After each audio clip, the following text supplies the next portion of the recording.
सारे छात्र लंबे अरसे से रेलवे ग्रुप डी के रिजल्ट का इंतजार कर रहे हैं। और अभी जब मैंने पिछला वीडियो बनाया था तो उस वीडियो में मैंने अहमदाबाद जोन की कट ऑफ बताई थी कि अहमदाबाद जोन से कितनी कट ऑफ जाएगी, और साथ ही साथ मैंने बताया था कि आपका रिजल्ट की जो एक्सपेक्टेड डेट है वो क्या है। तो उस वीडियो में मैंने अहमदाबाद जोन की कट ऑफ बताई थी। कमेंट में बहुत सारे छात्रों के कमेंट आए कि भैया इलाहाबाद जोन की कट ऑफ बताइए और बताइए हमारा रिजल्ट कब तक आएगा। लेकिन जो मैंने पिछली बार का वीडियो बनाया वहां पे छात्रों का एक सबसे कॉमन क्वेश्चन ये आया कि नॉर्मलाइजेशन को लेकर कि भैया जो रेलवे नॉर्मलाइजेशन करता है, नॉर्मलाइजेशन किस आधार पे करता है, आखिर इसका मानक क्या है, इसका पैरामीटर क्या है। और रिजल्ट का तो जैसा मैंने बताया सभी छात्रों ने रिजल्ट को लेकर पूछा ही पूछा है। और सबसे बड़ी बात, जिन भी छात्रों ने इलाहाबाद जोन से अप्लाई किया है उनके मन में ये भी सवाल था कि भैया इलाहाबाद जोन का कट ऑफ कितने पर लगेगा। आज के इस वीडियो में मैं जितने भी सारे सवाल आपके मन में उपज सकते हैं उन सारे सवालों का उत्तर आपको इस वीडियो में मिल जाएगा कि कितने नंबर वाले आखिरकार फिजिकल के लिए तैयारी करें, मैदान में पहुंचे, और नॉर्मलाइजेशन क्या होता है, और आखिरकार कब तक रेलवे ग्रुप डी का रिजल्ट आ जाएगा। इन सारी चीजों को समझाने के लिए मैंने पिछले वर्ष का डेटा उठाया ताकि चीजें आपको मैं क्लियरिटी से समझा सकूं। तो देखो दोस्त, ये मैंने यहाँ पे भर्ती जो निकली थी 2018 में जो भर्ती निकली थी रेलवे की का डेटा है, ये 2019 का डेटा है और ये 2024 का डेटा है। तो जो 2018 में जो रेलवे ने पद निकाले थे इलाहाबाद जोन से वो थे आपके 4765 पद, ठीक है। और 2019 वाली वैकेंसी जिसका विज्ञापन संख्या था 1/2019 वहां पर निकाले थे 4730। के बाद में जो 2024 में निकले वहां पर जो पदों की संख्या निकल कर आई वो निकल के आई 2020 यानी कि 2020 पदों की संख्या निकल कर आई।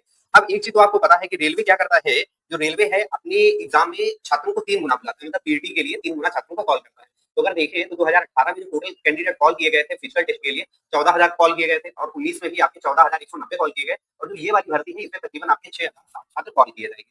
ये चीज तो आपको समझ में आ गई, मतलब जो टोटल नंबर ऑफ वैकेंसी है 2,000 में 2,000 छात्रों के लिए आपके 6,060 छात्र यहाँ पर आपके क्वालिफाई होंगे। ये डेटा मैं आपको क्यों बता रहा हूँ, इस वजह से बता रहा हूँ क्योंकि ये डेटा सीधा इम्पैक्ट करता है आपके कट ऑफ में। काहे पे? आपके कट ऑफ में। यहाँ तक तो आपको चीजें समझ में आ गई। अब आगे चलते हैं और वीडियो के लास्ट तक बने रहिए, आपको एग्जैक्ट डाटा यहाँ से मिलेगा। अगर आप चैनल अभी तक आपने नहीं सब्सक्राइब किया है तो चैनल को भी सब्सक्राइब कर ले। आगे चलते हैं तो यहाँ पे ये आपकी टोटल वैकेंसी लिखी हुई है इलाहाबाद जोन की, ठीक है। और ये वर्ष लिखा हुआ है किस वर्ष कौन कौन सी वैकेंसी निकली, इसमें कितने फॉर्म आपके अप्लाई हुए और कितने स्टूडेंट आपके एग्जाम में बैठे। तो बात करते हैं वर्ष 2018 में। वर्ष 2018 में आपकी 4,762 पद थे, इसके लिए 14 लाख छात्रों ने अप्लाई किया था। 4,762 सीटों के लिए 14 लाख छात्रों ने अप्लाई किया था दोस्तों। और इसमें तकरीबन जो परीक्षा पे अपीयर हुए थे 8.5 लाख के पहले आपके छात्र अपीयर हुए थे। वहीं पे वर्ष 2019 की बात करें तो 19 से तकरीबन 12 लाख छात्रों ने अप्लाई किया, और यहाँ पर 6 लाख लोग जो थे 6 लाख छात्र थे वो परीक्षा में बैठे। बात करें वर्ष 2024 की तो वर्ष 2024 में जो अप्लाई किया हुआ है छात्रों ने वो तकरीबन 8 लाख छात्र, 8.5 लाख प्लस छात्र ने अप्लाई किया है, और तकरीबन 4 लाख छात्रों ने क्या किया है, 4 लाख प्लस छात्रों ने परीक्षा में पार्टिसिपेट किया है। अब मैं इसका आपको एग्जैक्ट डेटा दिखाता हूँ, ये रेलवे की वेबसाइट का ही डेटा है, जिसमें यहाँ पर आप देखिए RRB wise number of application submitted 22। यहाँ पर ये दिया हुआ है कितने छात्रों ने एप्लीकेशन सबमिट किया, यहाँ पर आप देखेंगे ये मैंने हाईलाइट कर रखा है 8.5 लाख प्लस छात्रों ने यहाँ पर इलाहाबाद जोन से अप्लाई किया हुआ है। तो ये बात तो तय है कि जो यहाँ पर सीटें हैं ये हैं आपकी 2020, और उसको अगर देखें तो यहाँ पर 8.5 लाख छात्रों ने अप्लाई किया, तो यहाँ पर कॉम्पिटिशन तो तगड़ा होने वाला है। और जैसा मैंने आपको अभी पिछली वैकेंसियां बताई तो पिछली वैकेंसियों का क्या कुछ यहाँ पे, अगर पिछली जो वैकेंसी है उससे हम कट ऑफ का आकलन करते हैं तो उससे क्या प्रभाव पड़ेगा, सारी चीजें वीडियो के अंत में हमें यहाँ पे समझने को मिलेंगी। अब यहाँ पे जो छात्रों के मन में सवाल था नॉर्मलाइजेशन को लेकर के कि भैया नॉर्मलाइजेशन क्या होता है, सबसे पहले आपको मैं बता देता हूँ नॉर्मलाइजेशन होता क्या है। देखो रेलवे जो है नॉर्मलाइजेशन किन किन बातों को ध्यान में रखते हुए करता है। सबसे पहली बात ये होती है कि शिफ्ट के औसत अंक।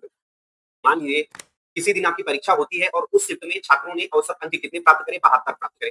शिफ्ट की कठिनाई का स्तर, जो परीक्षा आपने दी उस दिन का जो पेपर था वो इजी लेवल था, मॉडरेट लेवल था या टफ लेवल था, तो ये भी रेलवे देखता है। स्टैंडर्ड डिवीजन भी देखता है, और आपके प्राप्त अंक, मतलब आपके प्राप्त अंक का मतलब ये हो गया औसत, ठीक है। सबसे बेहतर प्रदर्शन वाली शिफ्ट, यानी सबसे बेहतर प्रदर्शन वाली शिफ्ट का मतलब रेलवे ये मानता है कि वो शिफ्ट जो होगी वो इजी होगी। तो यानी मैंने आपको ये बताया कि रेलवे जो नॉर्मलाइजेशन करता है वो इन बिंदुओं को ध्यान में रखता हुआ करता है। अब यहाँ पे आपको और अच्छे से बेहतर समझाने के लिए मैंने एक स्लाइड बनाई हुई है। जैसे मान लीजिए 3 छात्र हैं, एक छात्र का नाम है नरेंद्र, एक छात्र का नाम है मेलोनी और एक छात्र का नाम है ममता।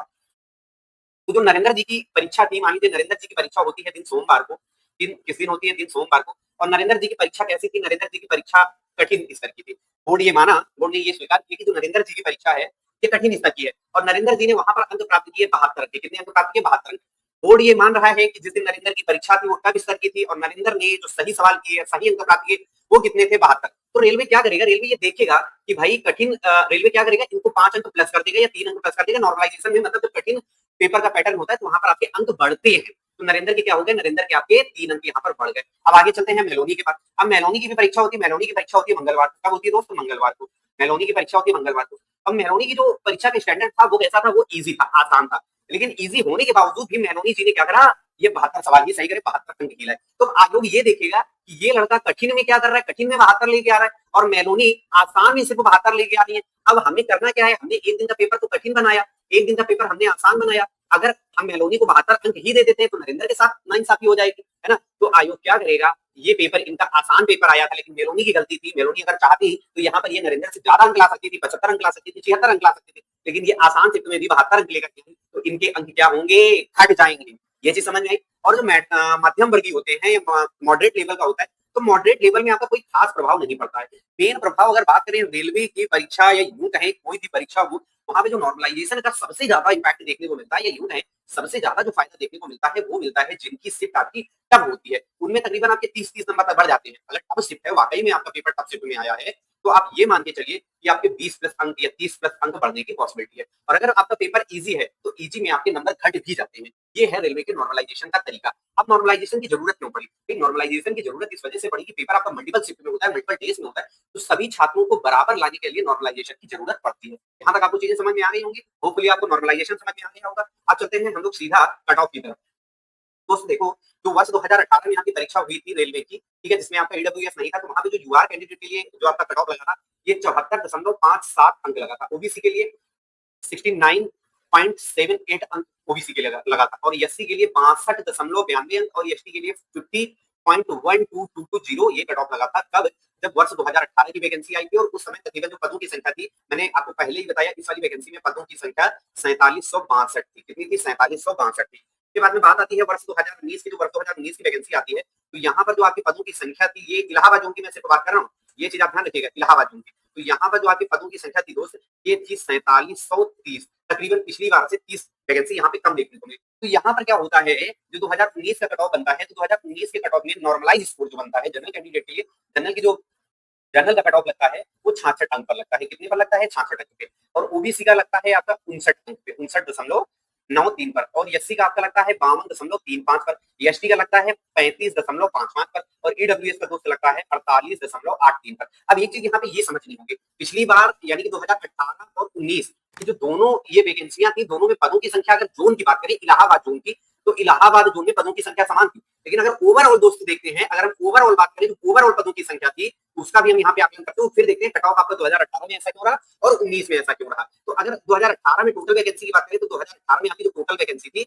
62,907 पद निकले थे टोटल। जबकि अगर जोन वाइज बात कर रहे हैं तो 4762 पद थे इलाहाबाद जोन के लिए। और वहीं पे 2019 में चलते हैं, तो 2019 में आपकी जो वैकेंसी थी 1,03,739 पद निकले थे।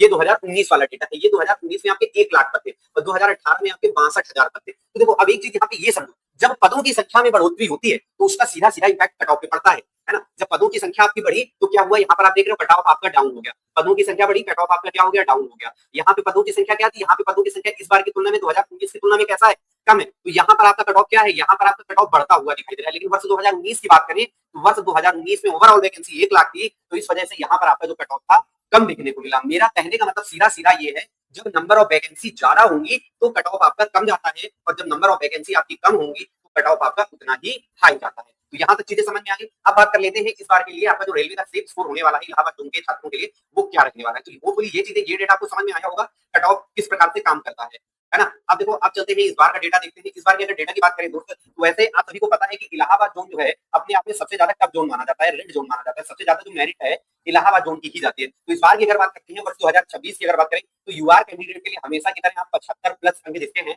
वो लोग फिजिकल के लिए अपने आप को सिलेक्टेड माने, फिजिकल के लिए चयनित माने। वहीं पर एससी कैंडिडेट की दोस्त बात करें, तो एससी कैंडिडेट 63 प्लस में चयनित माने। 63 प्लस में आपका एससी कैंडिडेट का सिलेक्शन होने की पूरी पूरी संभावना है। और एसटी कैंडिडेट जो है दोस्तों, तो एसटी कैंडिडेट आप 50 में अपने आप को सिलेक्टेड माने। ओबीसी वाले जो छात्र हैं, ओबीसी वाले 69 प्लस में अपने आप को चयनित माने। और ठीक उसी प्रकार से जो आपके ईडब्ल्यूएस वाले छात्र हैं, ये अपने आप को 70 प्लस में चयनित माने। क्योंकि इस बार जो वैकेंसी है, इस बार वैकेंसी भी आपकी बहुत थोड़ी है, बहुत थोड़ी है। अगर सिर्फ जोन वाइज आपकी बात करते हैं, तो यहाँ जोन में सिर्फ आपकी 2020 वैकेंसी है। तो इस बार आपका कट ऑफ तो अच्छा खासा जाएगा। और दूसरी चीज, जोन आपका कौन सा है, इलाहाबाद जोन है। तो इलाहाबाद जोन जो वैसे भी कट ऑफ आपका हाई जाता है। ये जो मैंने आपको बताया, ये आपका नॉर्मलाइज स्कोर होगा। ये आपका नॉर्मलाइज स्कोर है। यूआर के लिए 75, एससी के लिए 63 प्लस, और एसटी के लिए 50 प्लस, और ओबीसी के लिए 64 में सिलेक्शन हो जाएगा। ईडब्ल्यूएस का आपका 70 के लेवल में जाएगा। तो होपफुली यहाँ तक चीजें समझ में आई होंगी। अब आपको एक काम ये करना है कि पहली चीज तो आप चैनल को सब्सक्राइब कर लीजिए, वीडियो को लाइक कर लीजिए, और हो सके तो अपने दोस्त के साथ भी वीडियो को शेयर कर लीजिए। अब आपको काम क्या करना है, नीचे आपको कमेंट बॉक्स मिलेगा, कमेंट बॉक्स में जाना है, वहां पर आपको अपना जोन टाइप करना है कि आपने किस जोन से परीक्षा दी है, ठीक है, और आपके मुताबिक आपके कितने अंक बन रहे हैं।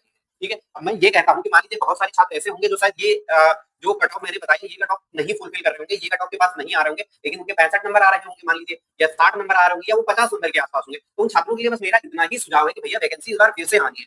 वैकेंसी नो डाउट तय है कि वैकेंसी रेलवे की इस बार फिर से आएगी। तो आप लोग क्या करें, जो अपना स्व आकलन करें कि भाई हमारे 10 नंबर कम क्यों हुए, हमारे 5 नंबर कम क्यों हुए, और उनको इस बार की वैकेंसी में फुलफिल करने का प्रयास कीजिए। और बाकी मैंने आपको कट ऑफ बता दिया है, ये है आपका इलाहाबाद जो रेलवे ग्रुप डी की परीक्षा है, उसके लिए आपकी ये कट ऑफ लगने वाली है। तो होपफुली चीजें समझ में आई होंगी और आप अपना काम जरूर करेंगे। आप जून भी लिखेंगे, मुझे बताएंगे कि आपके अंक कितने बनने हैं और आपने किस जोन से फॉर्म अप्लाई किया था, और होपफुली आपने चैनल को सब्सक्राइब भी कर लिया होगा। तो thanks for watching, have a nice day, good bye, thank you.